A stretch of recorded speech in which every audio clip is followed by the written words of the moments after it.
ជំរាបសួរក៏ដូចជាសួស្តីទៅកាន់បងប្អូនអ្នកទេសនាអ្នកមើលទាំងអស់គ្នាជាទីគោរពនិងជាទីរាប់អានបាទនៅខណៈពេលនេះខ្ញុំកំពុងតែ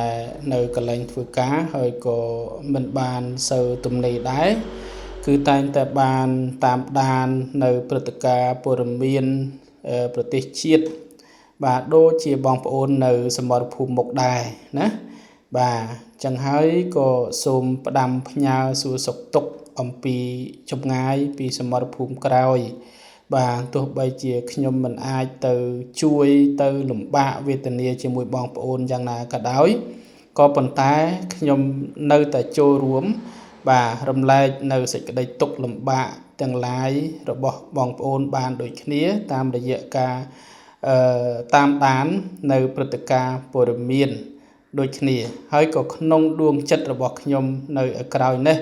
ក៏នៅតែមានការឈឺចាប់សោកសៅដូចបងប្អូនចឹងដែរ